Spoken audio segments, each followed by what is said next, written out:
Hi hello ನಮಸ್ತೆ ಸ್ನೇಹಿತರೆ, ಎಲ್ರಿಗೂ ಕೂಡ ಮತ್ತೊಮ್ಮೆ ನಿಮ್ಮ ಯೂಟ್ಯೂಬ್ ಚಾನಲ್ಗೆ ಪ್ರೀತಿಯ ಸ್ವಾಗತ. ಯಾರು ಚಾನಲ್ಗೆ ಸಬ್ಸ್ಕ್ರೈಬ್ ಮಾಡಿಲ್ಲ ದಯವಿಟ್ಟು ಸಬ್ಸ್ಕ್ರೈಬ್ ಮಾಡ್ಕೊಳ್ಳಿ.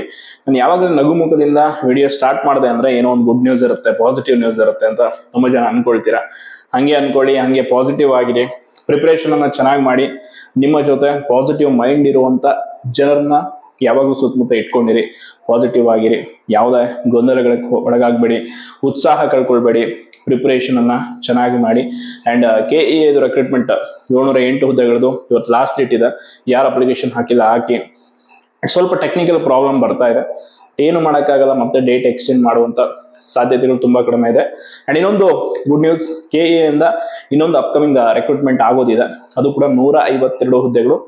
ಕರ್ನಾಟಕ ಮಾಲಿನ್ಯ ನಿಯಂತ್ರಣ ಮಂಡಳಿ ಏನಿದೆ, ಪೊಲ್ಯೂಷನ್ ಕಂಟ್ರೋಲ್ ಬೋರ್ಡ್, ಸೊ ಅಲ್ಲಿ SD FD ಬೇರೆ ಬೇರೆ ಹುದ್ದೆಗಳೆಲ್ಲ ಸೇರಿ 152 ಹುದ್ದೆಗಳ ಭರ್ತಿಗೆ ಈಗ ಆಲ್ರೆಡಿ ಅನುಮತಿ ಕೂಡ ಸಿಕ್ಕಿರುವಂಥದ್ದು. RTI ಮೂಲಕ ಒಂದು ಮಾಹಿತಿ ನಿನ್ನೆ ತುಂಬಾ ಜನ ನೋಡಿರ್ತೀರ, ಅದನ್ನ ಬೇರೆ ಬೇರೆ ಎಲ್ಲ ಗ್ರೂಪ್ಗಳಲ್ಲಿ ಅಲ್ಲಿ ಅದು ಅಧಿಕೃತವಾಗಿ ನೋಟಿಫಿಕೇಶನ್ ಆಗುತ್ತೆ ಶೋರ್. ಅದರಲ್ಲಿ ಯಾವ ಯಾವ ಹುದ್ದೆಗಳಿದೆ, ಸೊ ಏನೆಲ್ಲ ಕ್ವಾಲಿಫಿಕೇಶನ್ ಇದೆ ಅನ್ನೋದ್ರ ಬಗ್ಗೆ ಒಂದು ಚಿಕ್ಕದಾಗಿ ಇನ್ಫಾರ್ಮೇಶನ್ ಕೊಡ್ತೀನಿ. ಮೊದಲನೇದಾಗಿ ಅದರಲ್ಲಿ ಸಹಾಯಕ ಪರಿಸರ ಅಧಿಕಾರಿ ಹುದ್ದೆಗಳು 80 ಹುದ್ದೆ ಇದೆ, 82 ಹುದ್ದೆ ಟೋಟಲ್, HK non-HK ಎರಡು ಸೇರಿ. ಅಂಡ್ ನೆಕ್ಸ್ಟ್ ಸಹಾಯಕ ವೈಜ್ಞಾನಿಕ ಅಧಿಕಾರಿ ಅಂತೇಳಿ ಅದು 10 ಹುದ್ದೆಗಳಿದೆ, ವೈಜ್ಞಾನಿಕ ಸಹಾಯಕ ಅಂತೇಳಿ 22 ಹುದ್ದೆ, ಕಾನೂನು ಸಹಾಯಕ ಅಂತೂ 3 ಹುದ್ದೆಗಳು, ಪ್ರಥಮ ದರ್ಜೆ ಸಹಾಯಕ FDA 4, SDA 27, ಒಟ್ಟು 152 ಹುದ್ದೆಗಳು ಖಾಲಿ ಇರುವಂತದ್ದು. ಅಷ್ಟು ಹುದ್ದೆಗಳ ಭರ್ತಿಗೆ ಈಗ ಆಲ್ರೆಡಿ ಅನುಮೋದನೆ ಸಿಕ್ಕಿದೆ.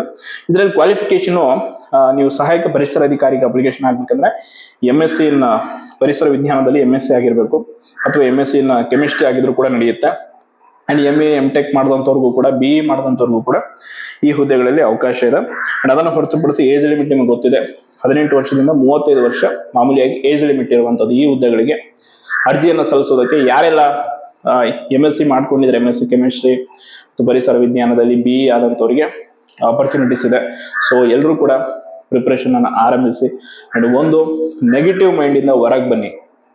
ನೋಟಿಫಿಕೇಶನ್ ಆಗ್ತಿಲ್ಲ ಅದೆಲ್ಲ ಬಿಟ್ಟು ಬಿಡಿ, ಆಗತ್ತೆ ಸದ್ಯದಲ್ಲಿ ಎಲ್ಲವೂ ಕೂಡ ಬಗೆಹರಿಯುತ್ತೆ. ಇನ್ನು ಉಳಿದಿರುವಂಥದ್ದು ಒಂದು ಪ್ರೊಸೆಸ್ಸು, ಒಳ ಮೀಸಲಾತಿಯ ಸುಗ್ರೀವಾಜ್ಞೆಯನ್ನು ಹೊರಡಿಸುವಂಥದ್ದು. ಸೊ ಅದು ಕೂಡ ಸರ್ಕಾರ ತಯಾರಿಯನ್ನ ಮಾಡ್ಕೊಳ್ತಾ ಇದೆ. ಮಾಡ್ಕೊಂಡಿಲ್ಲ ಅಂದ್ರೆ ಪರಿಸ್ಥಿತಿ ಗೊತ್ತಿದೆಯಲ್ಲ, ಇವತ್ತಾಯ್ತಲ್ಲ ಏನಾಯ್ತು ಪರಿಸ್ಥಿತಿ ಅಂತ ಗೊತ್ತಿದೆ. ಬಿಹಾರದ ಚುನಾವಣೆಯಲ್ಲಿ ಕಾಂಗ್ರೆಸ್ ಪಕ್ಷ ಎದುರಿಸಿದಂತ ಭಾರಿ ಮುಖಭಂಗ. ಯಾಕೆ ಅಂತಂದ್ರೆ, ಎಲ್ಲಿವರೆಗೂ ಈ ಫೇಕ್ ಗ್ಯಾರಂಟಿಗಳು, ಸುಳ್ಳು ಭರವಸೆಗಳು ಜನರನ್ನ ಮೆಚ್ಚೋದಕ್ಕಾಗುತ್ತೆ ಹೇಳಿ? ನಮ್ಮ ರಾಜ್ಯದ ಪರಿಸ್ಥಿತಿಯನ್ನ ಪಕ್ಕದ ರಾಜ್ಯದವರು ಕೂಡ ಗಮನಿಸ್ತಿರ್ತಾರೆ. ಏನ್ ಆಶ್ವಾಸನೆ ಕೊಟ್ಟಿದ್ರು, ಏನ್ ಮಾಡಿದ್ರು, ಏನ್ ಸ್ಥಿತಿಗತಿಗಳು. ಉದ್ಯೋಗಕ್ಕಾಗಿ ರಸ್ತೆಯಲ್ಲಿ ವಿದ್ಯಾರ್ಥಿಗಳು ಹೋರಾಟ ಮಾಡ್ತಾ ಇದ್ರೆ, ರೈತರು ಕಬ್ಬಿನ ಬೆಲೆಗಾಗಿ ಅಲ್ಲಿ ಹೋರಾಟ ಮಾಡಿ, ನಿನ್ನೆ ಮುಧೋಳದಲ್ಲಿ ರೈತರ ಒಂದು ಕಬ್ಬು ಬೆಂಕಿಗೆ ಆಹುತಿ, ಅದು ಯಾರೋ ಮಾಡಿದಾರೆ, ಒಟ್ಟಾರೆ ಮಾಡಿದ್ದಾರೆ. ಹಿಂಗೆಲ್ಲ ಆಗ್ತಾ ಇದೆ ಸಮಸ್ಯೆಗಳು, ಇದನ್ನೆಲ್ಲ ಗಮನಿಸ್ತಾ ಇರ್ತಾರೆ ಅವರು ಕೂಡ.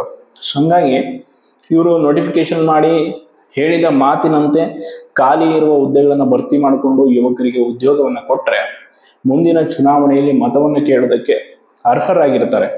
ಇಲ್ಲ ಅಂತಂದ್ರೆ ಅದನ್ನ ಏನು ಮಾಡ್ಬೇಕು ಅನ್ನೋದು ಯುವಶಕ್ತಿ ನಿರ್ಧಾರ ಮಾಡಿ ಆಗಿದೆ, ಮಾಡ್ತಾರೆ ಕೂಡ. ನಾವು ಯಾವ ಪಕ್ಷ ಅಂತಲ್ಲ, ಈ BJP ಅವರು ಏನು ಸಾಚಿ ಅವರು ಬಂದು ಅದೇ ಕೆಲಸ ಮಾಡಿದರೆ ಅದಕ್ಕೆ ಇವ್ರನ್ನ ಆಯ್ಕೆ ಮಾಡಿದ್ರು. ಇವರು ಮಾಡಿದ್ರೆ ಅದು ಬೇರೆ ಯಾರೋದೋ ಒಂದು ಆಲ್ಟರ್ನೇಟಿವ್ ನೋಡ್ಕೊಳ್ತಾರೆ.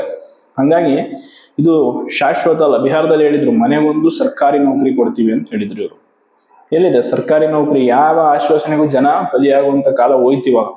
ಇಲ್ಲೂ ಅಷ್ಟೇ, ಈಗ ಒಂದು ಬಾರಿ ನೋಡ್ಕೊಂಡಿದ್ದಾರೆ, ನೆಕ್ಸ್ಟ್ ಬಾರಿ ಬದಲಾವಣೆ ಮಾಡ್ತಾರೆ. ಹಂಗಾಗಿ ಕೊಟ್ಟ ಮಾತನ್ನ ಉಳಿಸ್ಕೊಳ್ಳಿ. ಅಟ್ಲೀಸ್ಟ್ ಇನ್ನೂ ಸಮಯ ಇದೆ. ಆ ಕಾನೂನು ತೊಡಕುಗಳನ್ನೆಲ್ಲ ಬಗೆಹರಿಸಿ, ಒಳ ಮೀಸಲಾತಿ ಸುಗ್ರೀವಾಜ್ಞೆನ ಹೊರಡಿಸಿ.